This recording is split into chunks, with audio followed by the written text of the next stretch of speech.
শুভ সকাল। একাদশ শ্রেণীর পরিসংখ্যান প্রথম পত্র বিষয়ের আজকের অনলাইন ক্লাসে সকলকে স্বাগত জানাই। আমি তোমাদের কল্যাণ স্যার।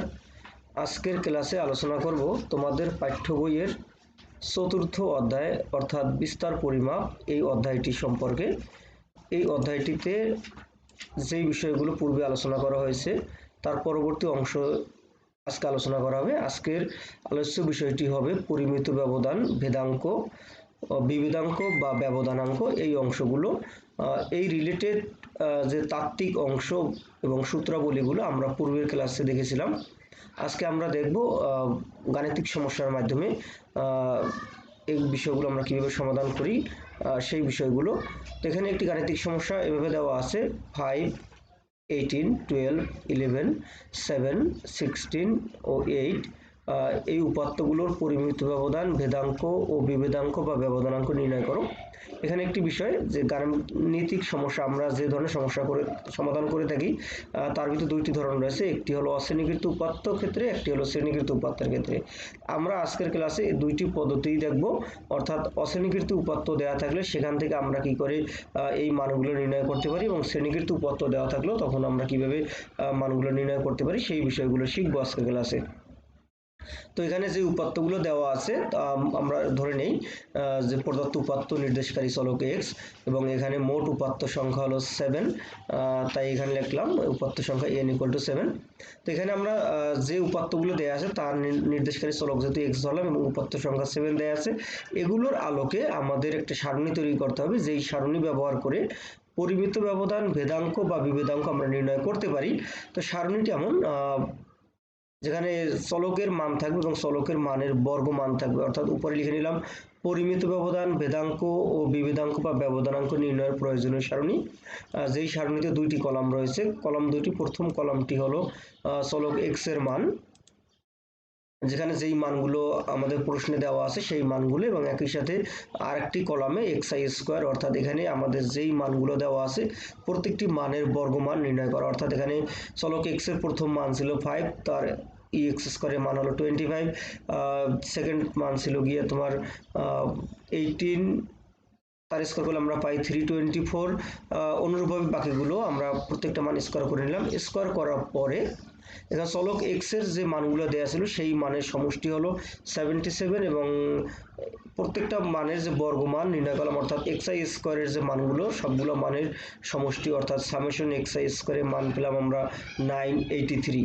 তার মানে এখানে আমরা যে দুইটি মান পেলাম অর্থাৎ চলক x এর মানের সমষ্টি এবং এর মানগুলোর বর্গমানের সমষ্টি, এগুলো ব্যবহার করে আমরা সূত্রাবলীর যেগুলো আমরা জানি বা শিখেছি পূর্ববর্তী ক্লাসগুলোতে তার আলোকে আমাদের প্রয়োজনীয় যে মানগুলো আমাদেরকে নির্ণয় করতে বলা হয়েছে সেগুলো আমরা এখন নির্ণয় করব। প্রথম আমরা নির্ণয় করব পরিমিত ব্যবধান। তো আমরা জানি পরিমিত ব্যবধানের সূত্র হলো sigma = √summation xi² - summation xi/n এর হোল স্কয়ার। এই যে সূত্রটা, এটি তো অশ্রেণীকৃত মানের জন্য, সেটা কিন্তু আমরা জানি, এবং আমাদের এখন যে প্রশ্নটা আমরা সলভ করতেছি সেটি কিন্তু অশ্রেণীকৃত উপাত্তেরই, যার কারণে আমরা কিন্তু সেই সূত্রটাই নিয়েছিলাম। আবার যখন শ্রেণীকৃত উপাত্ত নিয়ে আমরা কাজ করব তখন কিন্তু সেই শ্রেণীকৃত সূত্র ব্যবহার করব। তখন এবার এই সূত্রে আমরা যেই মানগুলো আমাদের বসাতে হবে, অর্থাৎ যেই মানগুলো আমরা সারণী থেকে নির্ণয় করেছিলাম তার ভিতরে ছিল সামেশন xi², এই মানটা আমরা পেয়েছিলাম সারণীর সেকেন্ড কলামে 983, এবং n এর মান ছিল 7, তোমরা সেটা দেখেছো শুরুতেই। দেন ছিল সামেশন xi অর্থাৎ চলকের মানের সমষ্টি, এটা পেয়েছিলাম 77, n এর মান হলো 7। তো সেই মানগুলোকে বসিয়ে গেলাম। বসানোর পরের লাইনে আমরা যে ক্যালকুলেশনটা করব, √টা থেকে গেল 983 কে 7 দ্বারা ভাগ করলে আমরা পাই 140.4286, আর 77/7 অর্থাৎ ব্র্যাকেটের ভিতরে যে অংশটুকু রয়েছে সেটুকুর কাজ যদি আমরা আগে করি, অর্থাৎ 77কে 7 দিয়ে ভাগ করলে আমরা ভাগফল পাই 11, এবং 11 এর যদি হোল স্কয়ার করা হয় তখন আমরা ফলাফলটা পেয়ে যাই 121 বা 120। এবারে আমরা যদি মাইনাস করে নিই, অর্থাৎ 140.4286 থেকে যদি 121 বাদ দেই তাহলে আমরা পেয়ে যাই 19.42856। এখান থেকে আমরা কি করব, এটাকে যদি রুট করে ফেলা হয় তো রুট করার পরে মানটা চলে আসতেছে তোমাদের 4.4078। এখানে এই যে মানটুকু এখানে আসলে অ্যাকচুয়ালি হবে 857 বা এখানে 86 এটা লিখলেও আসলে হয়, তুমি যেটাই লেখো, এখানে 86 লেখা আছে, এখানে 857 লেখা আছে, কিন্তু এটা যে কোনো একটা লিখলে সমস্যা নেই। তো এখানে আমরা ক্যালকুলেশন করে কি পেলাম, সিগমার মান পেলাম 4.4078।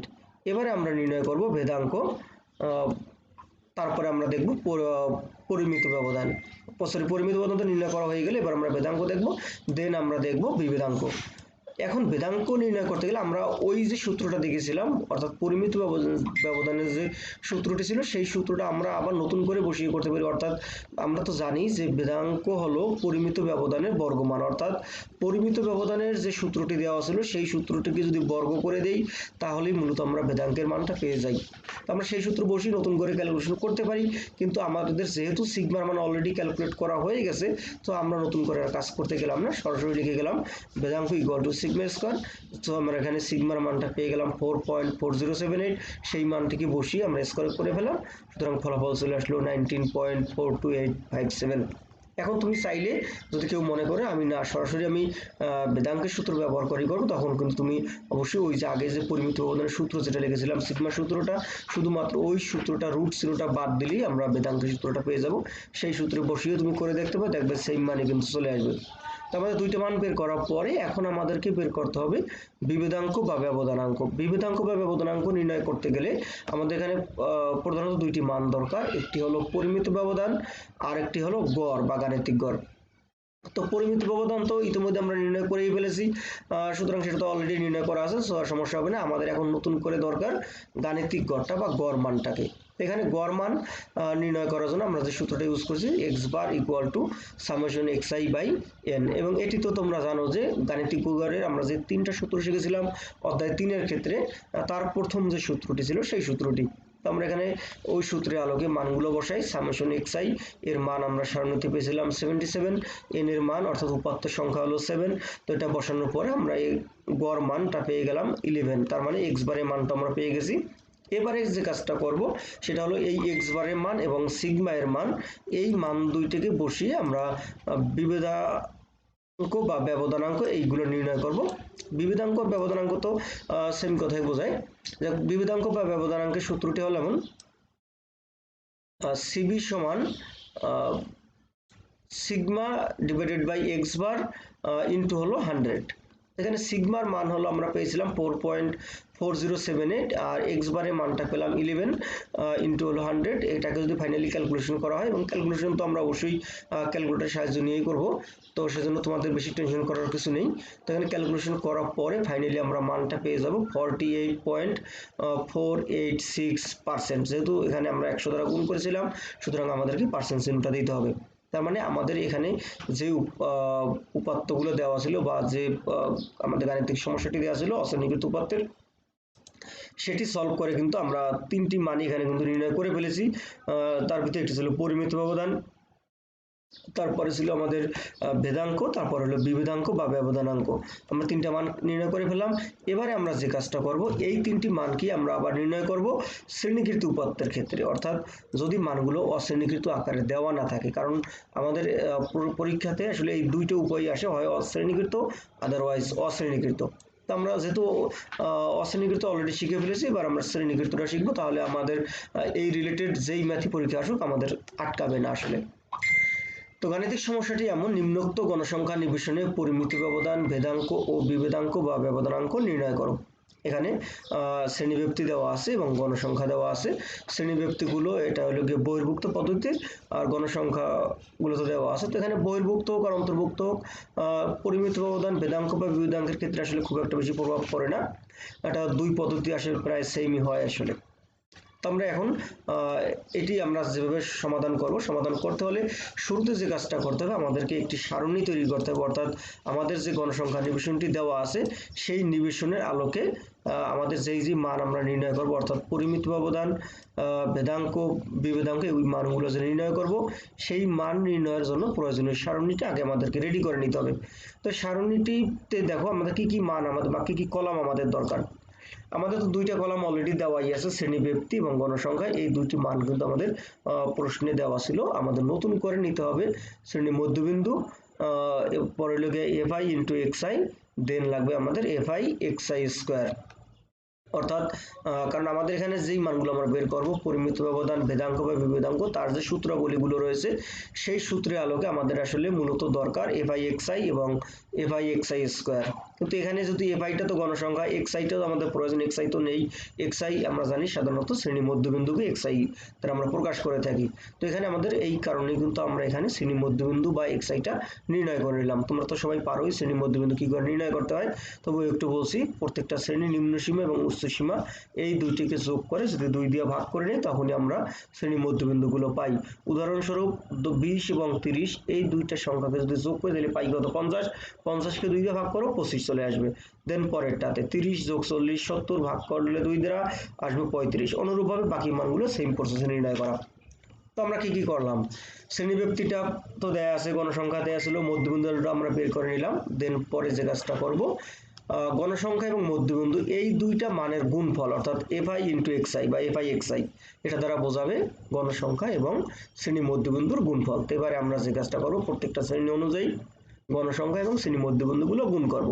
তো প্রথমত কি আছে, 8 হলো গণসংখ্যা প্রথম শ্রেণী এবং মধ্যবিন্দু হলো 25, দুইটাকে গুণ করলে পেয়ে যায় 200। পরেরটাতে 12 ইন্টু 35 420, দেন 25 ইন্টু 45 1125। সেমভাবে বাকিগুলো আমরা যদি গুণ করে যাই 2090, তারপর 1430, 1125, 425।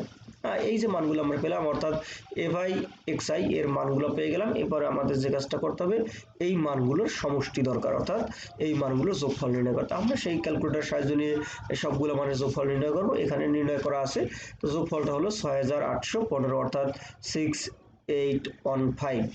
এভাবে আমরা এখন যে কাজটা করব, এফআই এক্সআই স্কোয়ার। এখন কথা হলো আমরা এফআই এক্সআই স্কোয়ারটা কীভাবে নির্ণয় করব। এখানে একটা বিষয় তোমাদের বলে নেই যে এটা আসলে অধিকাংশ ছাত্রের ভুল হয়ে থাকে, সেটা হলো এই স্কোয়ারটা কিন্তু শুধুমাত্র এক্স এর উপরে, কিন্তু এফ এর উপরে না। অনেকে হয়তো মনে করতে পারো যে এখানে এফআই এক্সআই স্কোয়ার বলছে তার মানে এখানে এফআই এক্সআই এই কলামটাকে স্কোয়ার করে দিলেই কিন্তু হয়ে যাবে, তা কিন্তু না। এটা হতো যদি এখানে ব্র্যাকেট দিয়ে আটকানো থাকতো, তখন ব্র্যাকেট দিয়ে যদি তারপরে হোল স্কয়ার থাকতো তখন এটা বোঝাতো যে এফআই এক্সআই এর বর্গমান। এখানে কিন্তু এই পুরো রাশিটা বর্গমান নয়। তো এক্ষেত্রে আমাদের কি করতে হবে, তাহলে এখানে এক্সআই স্কোয়ার অর্থাৎ এক্স এর মানের বর্গমান আসবে। এখানে মধ্যবিন্দুগুলোকে স্কোয়ার করতে হবে, মধ্যবিন্দুটাকে স্কোয়ার করার পরে যা ভ্যালু পাবো আমরা তার সাথে গণসংখ্যাটাকে গুণ করব। সে কাজটা করতে পারি, তার মানে তুমি ইজিলি ক্যালকুলেট করতে পারবা। এখানে এই মধ্যবিন্দুগুলোকে বর্গ করবা, অর্থাৎ যখন প্রথম শ্রেণী কাজ করবে 25 তার স্কোয়ার করো, স্কোয়ার করে স্কোয়ার ভ্যালুর সাথে তুমি 8 দ্বারা গুণ করো। সেকেন্ডটাতে 35 এর স্কোয়ার করো, তার সাথে 12 দ্বারা গুণ করো, এভাবে মানগুলো পেয়ে যাবে। আর একটা উপায় আছে, সেটা হলো এফআই এক্সআই, এটা তো আসি অর্থাৎ এফআই এবং এক্সআই এই গুণফলটা তো আমরা এই কলামটাতে পেয়ে গেছি। এর সাথে যদি আমি নতুন করে এখানে এই মধ্যবিন্দু বা এক্সআইটাকে গুণ করে দেই, তাহলে এই দুইটা রাশিকে গুণ করলে কি হয় দেখো, এফআই তো একটাই আর এখানে এক্সআই গুণ এক্সআই, তার মানে কি হয় এক্সআই স্কোয়ার। কেউ যদি চাও তোমরা এই দুইটা কলামের গুণ করবো অর্থাৎ এফআই এক্সআই গুণ এক্সআই, তাতেও কিন্তু এফআই এক্সআই স্কোয়ারটা বোঝাবে। সেক্ষেত্রে তোমাদের যে কাজটা করতে হবে 200 ইন্টু 25 এই দুটাকে গুণ করো, তাও সেম মান চলে আসবে। 420 গুণ 35 গুণ করো, এই সেম মান চলে আসবে। তার মানে তো কথা হলো দুইটা উপায় তুমি কাজটা করতে পারতেছো। সেই দুইটা উপায়ের একটি হলো মধ্যবিন্দুগুলোকে স্কোয়ার করতে হবে, মধ্যবিন্দুগুলোকে স্কোয়ার করে সেই স্কোয়ার ভ্যালুর সাথে গণসংখ্যা গুণ করে আমরা এটা পেয়ে যেতে পারি, অথবা এফআই এক্সআই এই কলামের সাথে এক্সআই বা মধ্যবিন্দু কলামের মানগুলোকে শ্রেণী অনুযায়ী আমরা গুণ করে তাহলে মানগুলো পেতে পারি। অনুরূপ সবগুলো মান সেমভাবে বের করে আমরা এখানেও যোগফলটা নির্ণয় করব। তো এখানে এফআই এক্সআই স্কোয়ার এর যোগফলটা আমরা পেয়ে যাই 398,725। এই মানগুলো ব্যবহার করে এখন আমরা পরবর্তীতে আমাদের যে সূত্রগুলো রয়েছে সেই সূত্রে মানগুলো বসাবো এবং আমাদের কাঙ্ক্ষিত যে মান বা আমাদের যেই মানগুলো নির্ণয় করতে বলা হয়েছে সেই মানগুলো আমরা এখান থেকে নির্ণয় করব। শুরুতেই নির্ণয় করব পরিমিত ব্যবধান। তো পরিমিত ব্যবধানের সূত্রটা এখানে খেয়াল করো, পরিমিত ব্যবধানের সূত্র এটা কিন্তু শ্রেণীকৃত উপাত্তের জন্য, এখানে এই জন্য সূত্রটা এমন, সিগমা সমান root over summation f i x i square by capital n minus summation f i x i by capital n এর হোল স্কোয়ার। আগের ম্যাথটাতে দেখবো অশ্রেণীকৃত উপাত্তের বেলা সেখানে কিন্তু এফআইটা ছিল না এবং আমরা কিন্তু এনটা স্মল এন ব্যবহার করেছিলাম, কারণ স্মল এন দ্বারা ওই ক্ষেত্রে বোঝানো হয়েছিল উপাত্ত সংখ্যা, আর এখানে ক্যাপিটাল এন দ্বারা বোঝাবো টোটাল গণসংখ্যা বা গণসংখ্যার সমষ্টি। আর এখানে এই যে সামেশনের উপরে স্মল এনটা রয়েছে, এই স্মল এন দ্বারা কিন্তু বোঝাবে শ্রেণী সংখ্যা, অর্থাৎ এখানে কয়টা শ্রেণী রয়েছে। এখানে এই যে summation f I x I square, আমরা এটাকে যোগফলগুলো করছি, এখানে আমাদের যেই কয়টা শ্রেণী দেওয়া ছিল সবগুলো শ্রেণী যোগফল কিন্তু নির্ণয় করেছি, সেই বিষয়টা কিন্তু বোঝাবে। তার মানে শ্রেণীকৃত উপাত্তের বেলাতে আমরা যে দুইটা এন ইউজ করি, একটা ছোট হাতের এন, একটা বড় হাতের এন। বড় হাতের এন দ্বারা বোঝায় গণসংখ্যা সমষ্টি এবং ছোট হাতের এন দ্বারা বোঝায় শ্রেণীর সংখ্যা। আর অশ্রেণীকৃত উপাত্তের বেলায় ছোট হাতের এন দ্বারা বোঝায় উপাত্ত সংখ্যা। এবারে আমরা যে কাজটা করব, এখানে মানগুলো বসিয়ে দেবো, অর্থাৎ সামেশন শুরুতেই বসাবো সামেশন এ বাই এক্স আই স্কোয়ার, এর মান পেয়েছিলাম 398725, ক্যাপিটাল এর মান হলো 125, সেম ভাবে পরেরটা সামেশন এ বাই এক্স আই মান 6815, এন এর মান হলো 125, তারপর হোল স্কয়ার তো ছিল আগে। তারপর এখান থেকে ক্যালকুলেটর সাহায্যে যদি আমরা ফাইনালি ক্যালকুলেশন করি, তাহলে আমরা পেয়ে যাই 398725 কে 125 দ্বারা ভাগ করলে পাই 3189.8। আবার এই পাশে যদি আমরা 6815 কে 125 দ্বারা ভাগ করে ভাগফলকে বর্গ করি, তখন আমরা পেয়ে যাই 2972.43, এভাবে বলতে পারি। তারপর এখান থেকে আবার যদি বিয়োগ করি, বিয়োগ করলে আমরা আবার পেয়ে যাই √217, অর্থাৎ 217.37। এটাকে রুট করার পরে ফাইনালি চলে আসে 14.743। তার মানে এই যে 14.743 চলে আসলো, এটি আসলো পরিমিত ব্যবধান, অর্থাৎ আমাদের যে শ্রেণীকৃত মান দেওয়া আছে, অর্থাৎ গণসংখ্যা নিবেশনটি দেওয়া আছে, সেই গণসংখ্যা নিবেশনে পরিমিত ব্যবধান। এখানে আমরা আবার বের করব ভেদাঙ্ক। তো ভেদাঙ্ক ঠিক সেম প্রসেসে, ভেদাঙ্ক সমান হলো সিগমা স্কয়ার, তো সিগমার মানটা বসালাম, সিগমার মানে স্কয়ার করলাম, সেম ভাবে পেয়ে গেলাম 217.37। তার মানে আমাদের কিন্তু ভেদাঙ্কটাও একই প্রক্রিয়া নির্ণয় করা হয়ে গেল। এখন আমাদেরকে যেটা নির্ণয় করতে হবে সেটি হলো বিভেদাঙ্ক বা ব্যবধানাঙ্ক। বিভেদাঙ্ক বা ব্যবধানাঙ্ক যদি নির্ণয় করতে চাই, তাহলে কিন্তু আমাদেরকে অবশ্যই গাণিতিক গড়টা নির্ণয় করতে হবে এবং সিগমার মানটা ব্যবহার করেই কিন্তু মূলত বিভেদাঙ্কটা বের করতে হবে। আমরা জানি গড় এক্স বার সমান summation f I x i by n. এখানে মানগুলো বসাই, summation f I x i এর মান হলো 6815 আর এন এর মান হলো 125। 6815 কে যদি 125 দ্বারা ভাগ করি, তাহলে আমাদের মান চলে আসে 54.52। তারপরে বিভেদাঙ্কে যে সূত্র ছিল সিবি সমান sigma divided by x bar into 100। তো সিগমার মান যেহেতু পেলাম আমরা 14.743 আর এক্স বারের মান ছিল আমাদের 54.52 ইন্টু হলো 100। তার মানে সিগমার মান ডিভাইডেড বাই এক্স বারের মান ইন্টু 100। এটাকে যদি ফাইনালি ক্যালকুলেশন করা হয়, তাহলে আমরা পেয়ে যাই 27.04%। তাহলে এভাবে আমরা কি করব, যেই সারণীটি পরীক্ষায় আসুক না কেন, সেটা শ্রেণীকৃত হোক আর অশ্রেণীকৃত হোক, তা আমরা কিন্তু সেম প্রসেসেই পরিমিত ব্যবধান, ভেদাঙ্ক বা বিভেদাঙ্ক আমরা নির্ণয় করতে পারবো। এবারে তোমাদের এই রিলেটেড একটি ম্যাথ বাসার কাজ হিসেবে দেওয়া থাকবে, যেটি তোমরা বাসায় প্র্যাকটিস করবে, অর্থাৎ করে তোমরা একটা ছবি তুলে অবশ্যই কমেন্টস দিবে এবং তুমি তোমার নোট খাতাতে অবশ্যই রেখে দেবে। পরবর্তীতে যখন তোমার কাছ থেকে দেখতে চাও বা জানতে চাও, তখন যেন তোমরা দেখাতে পারো। তা বাসার কাজটি এমন: নিম্নোক্ত গণসংখ্যা নিবেশনে পরিমিত ব্যবধান, ভেদাঙ্ক ও বিভেদাঙ্ক বা ব্যবধানাঙ্ক নির্ণয় করো। অর্থাৎ আমরা যেই প্রসেসে এতক্ষণ কাজ করেছিলাম, ঠিক সেই ধরনের আরেকটি ম্যাথ তোমাদেরকে দেওয়া। এখানে শ্রেণীবিভক্তিটা দেওয়া আছে 51 থেকে 60, 61 থেকে 70, অর্থাৎ অন্তর্ভুক্ত পদ্ধতির এবং সাথে গণসংখ্যা দেওয়া আছে। এটা ব্যবহার করে তুমি পরিমিত ব্যবধান, ভেদাঙ্ক বা বিভেদাঙ্ক নির্ণয় করবে। এখানে একটা বিষয় বলে নেওয়া দরকার যে আমি যেহেতু তোমাদেরকে বহির্ভুক্ত পদ্ধতি দেখাইছি, অন্তর্ভুক্ত পদ্ধতির জন্য নতুনত্ব কিছু নেই, সবই সেম প্রসেস। এখানে এটা অন্তর্ভুক্ত হওয়ার কারণে তোমাকে এক্সট্রা কোনো কাজও করতে হবে না, তোমার কলামগুলো সেমই থাকবে, অর্থাৎ শ্রেণীভিত্তিক গণসংখ্যা, দেন মধ্যবিন্দু তোমাকে নির্ণয় করতে হবে, তারপরে এফ আই এক্স আই, তারপর লাস্ট কলাম আগের মতো F I x I square.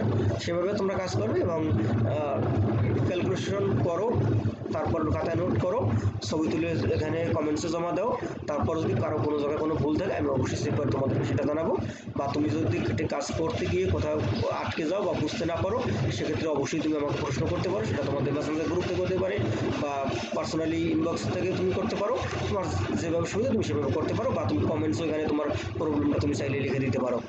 তো থ্যাংক ইউ সবাইকে। আজকের ক্লাস এখানেই শেষ করবো। তো সবাই ভালো থাকো, সুস্থ থাকো, সেই কামনা করি। একই সাথে তোমরা অনেক বেশি বেশি লেখাপড়া করো, সেই প্রত্যাশাও করি, এবং এটা করেই আজকের ক্লাস এখানেই শেষ করছি।